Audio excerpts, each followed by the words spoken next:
जय जय राम मेरे प्रभु राम, जय जय राम, जय मंगल भवन मंगल हारी, प्रभु सुदशरथ अजिर बिहारी, दीन दयाल विबुध संहारी, हरहु नाथ मम संकट भारी।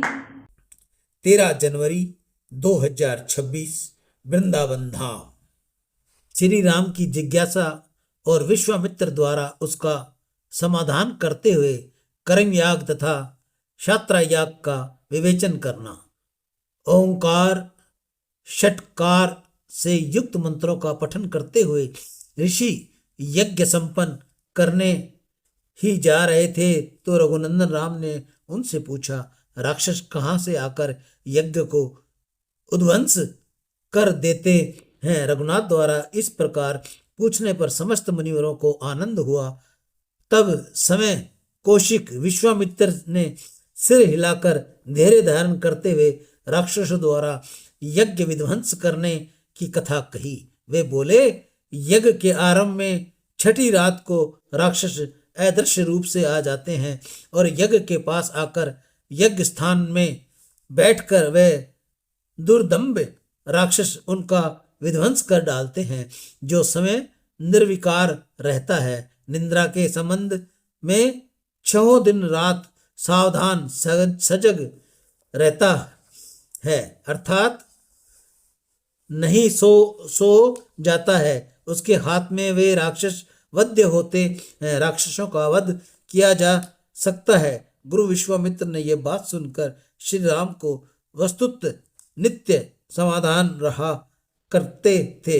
झट से धनुष बाण लेकर यज्ञ मंडप के द्वार पर समय खड़े होकर विश्वामित्र के कर्म याग यज्ञ के करता थे और श्री रघुवीर श्री क्षत्रिय धर्म रूपी यज्ञ के करता थे।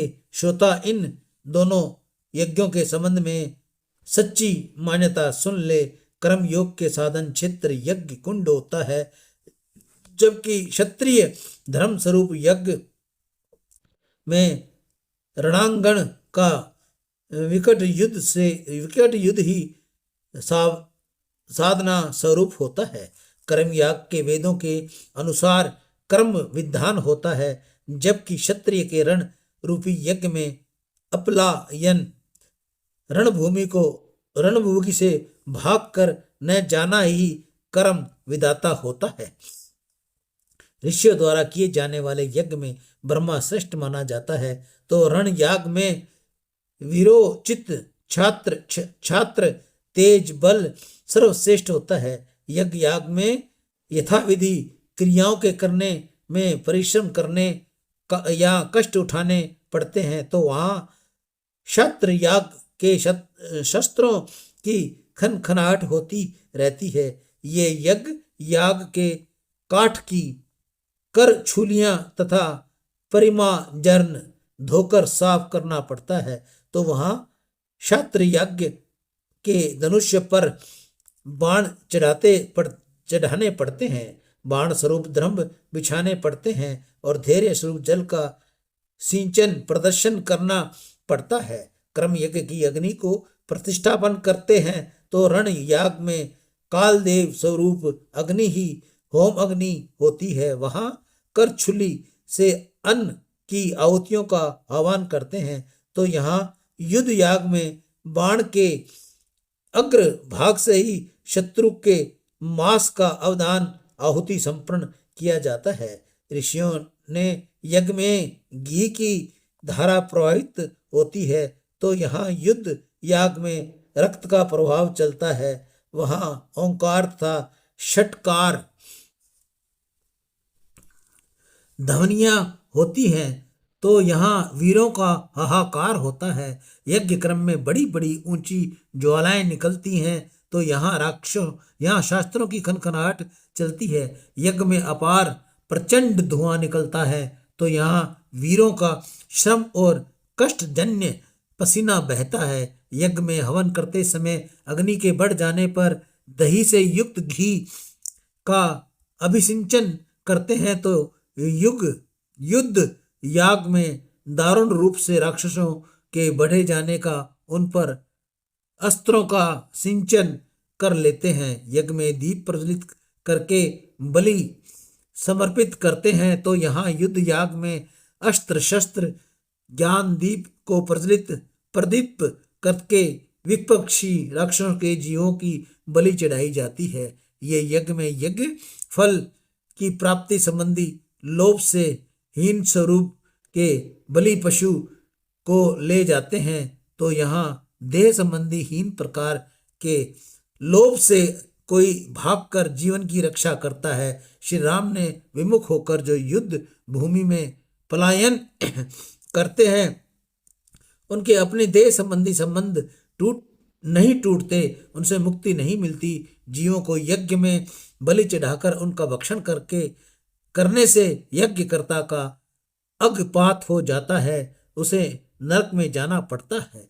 इस यज्ञ के नारियल फल के पूर्ण आहुति समर्पित हो जाती है, तो यहाँ यज्ञ याग के शत्रुओं के मस्तक की पूर्ण आहुति प्रदान करते हैं। वहाँ यज्ञ में मंत्र पठन के घोष के साथ परिक्रमा करते हैं, तो यहाँ युद्ध भूमि में मचे हुए कोलाहल के साथ परिक्रमा हो जाती है।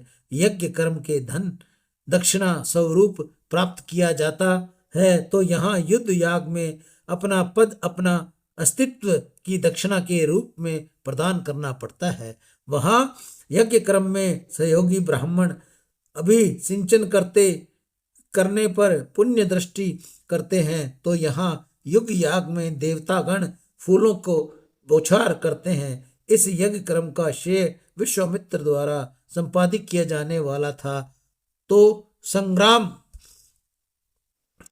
रूपी यज्ञ का श्रेय श्री रामचंद्र को प्राप्त होने वाला था। उस यज्ञ के श्रेय के प्राप्त हो जाने से यज्ञकर्ता के गोत्र वालों को आनंद हो जाने वाला था, तो इस युद्ध रूपी यज्ञ के चराचर जगत को उल्लास होने वाला था। यज्ञ क्रम में ब्राह्मणों को भोजन करवाया जाने वाला था, तो रण याग में समस्त प्राणियों को तृप्त किया जाने वाला था। दोनों यज्ञों के समान रूप से पूर्ण सिद्धि श्री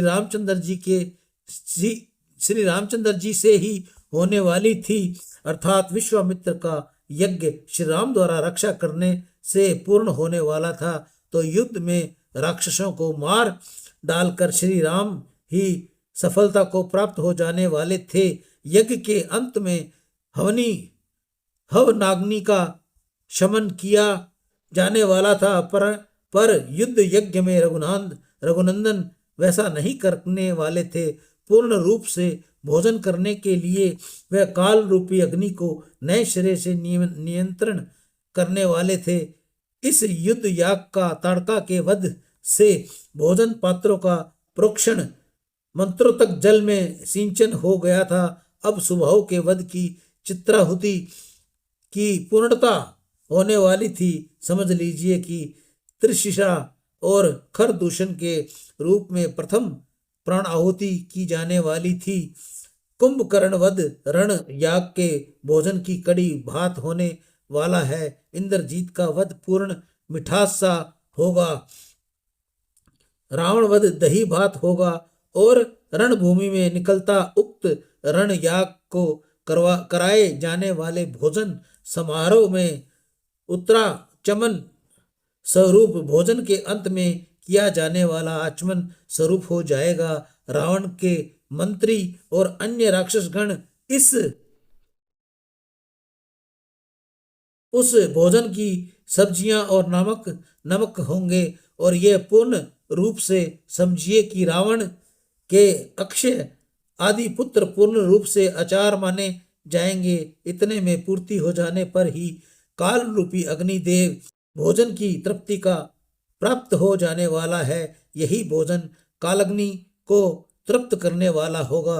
यह तृप्ति दिलाने वाला भोजन काल अग्नि को कराने के लिए रघुनंदन श्री राम युद्ध के कार्य में सावधान हो गए। सियावर राम जय जय राम, मेरे प्रभु राम जय जय राम।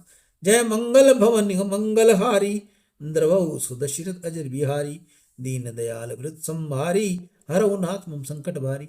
मैं ईशु हरवानी, वृंदावन धाम। सबको राम राम।